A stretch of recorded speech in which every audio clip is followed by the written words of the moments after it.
ಈಗ ಬೆಂಗಳೂರಿನ ಇತರೆ ಸುದ್ದಿಗಳನ್ನ ಫಟಾಫಟ್ ಅಂತ ನೋಡೋಣ ಜಸ್ಟ್ 5 ನಲ್ಲಿ. ಹೋಟೆಲ್ ರೆಸ್ಟೋರೆಂಟ್ ಮಾಲೀಕರಿಗೆ ಬಿಗ್ ರಿಲೀಫ್ ಸಿಕ್ಕಿದೆ. ಎಲ್ಪಿಜಿ ಸಿಲಿಂಡರ್ ಪೂರೈಕೆಯಲ್ಲಿದ್ದ ನಿರ್ಬಂಧದಲ್ಲಿ 50% ಕೇಂದ್ರ ಸರ್ಕಾರ ತೆಗೆದುಹಾಕಿದೆ. ಕೈಗಾರಿಕೆ ಮತ್ತು ವಾಣಿಜ್ಯ ಎಲ್ಪಿಜಿ ಗ್ರಾಹಕರಿಗೆ ನಿರ್ಬಂಧ ಸಡಿಲಗೊಂಡಿದೆ. ಗಲ್ಫ್ ಯುದ್ಧ ಅಂತ್ಯದಿಂದಾಗಿ ಪರಿಸ್ಥಿತಿ ಸಹಜ ಸ್ಥಿತಿಯತ್ತ ಬಂದಿದೆ. ಹೊರ್ಮುಜ್ ಜಲಸಂಧಿ ಮೂಲಕ ಗ್ಯಾಸ್ ಆಮದು ಹೆಚ್ಚಳವಾಗಿದ್ದು ಸಿಲಿಂಡರ್ ಪೂರೈಕೆಯಲ್ಲಿನ ನಿರ್ಬಂಧ ತೆರವಾಗ್ತಿದೆ. ಹೋಟೆಲ್ ಮಾಲೀಕರ ಸಂಘ ಇದಕ್ಕೆ ಸಂತಸ ವ್ಯಕ್ತಪಡಿಸಿದೆ. ತೋಟದಲ್ಲಿ ನೀರು ಕಟ್ಟುವ ವಿಚಾರಕ್ಕೆ ಸಹೋದರರ ನಡುವೆ ಕಿರಿಕಾಗಿದ್ದು ನಾಡ ಬಂದೂಕಿನಿಂದ ಅಣ್ಣನೇ ತಮ್ಮನ ಮೇಲೆ ಫೈರಿಂಗ್ ಮಾಡಿದ್ದಾನೆ.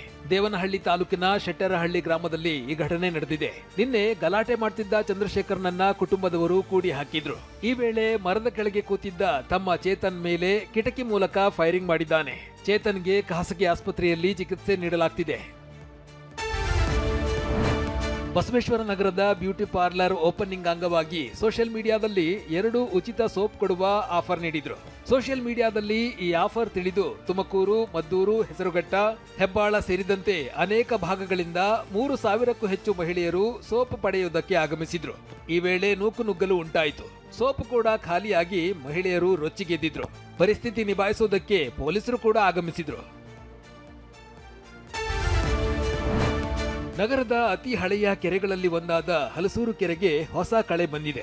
ಕೆರೆ ಪುನರುಜ್ಜೀವನದ ಬಳಿಕ ಹಕ್ಕಿಗಳ ಗುಂಪು ಕೆರೆಗೆ ಲಗ್ಗಿ ಹಾಕ್ತಿವೆ. 100 ಹೆಜ್ಜೆರ್ಲೆ ಹಕ್ಕಿಗಳು ಕೆರೆಯಲ್ಲಿ ಕಾಣಿಸಿಕೊಂಡಿವೆ.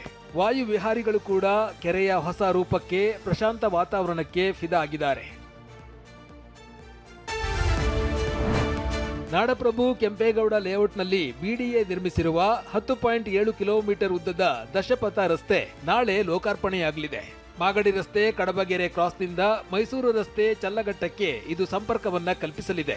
ಕೆಂಪೇಗೌಡ ಜಯಂತಿಯಂದೇ ಈ ಕಾರ್ಯಕ್ರಮ ನಡೆಯಲಿದೆ. ನಾಳಿನ ಕಾರ್ಯಕ್ರಮದಲ್ಲಿ ಸಿಎಂ ಡಿಕೆ ಶಿವಕುಮಾರ್ ಸೇರಿದಂತೆ ಸಚಿವರು, ಶಾಸಕರು ಉಪಸ್ಥಿತರಿರಲಿದ್ದಾರೆ.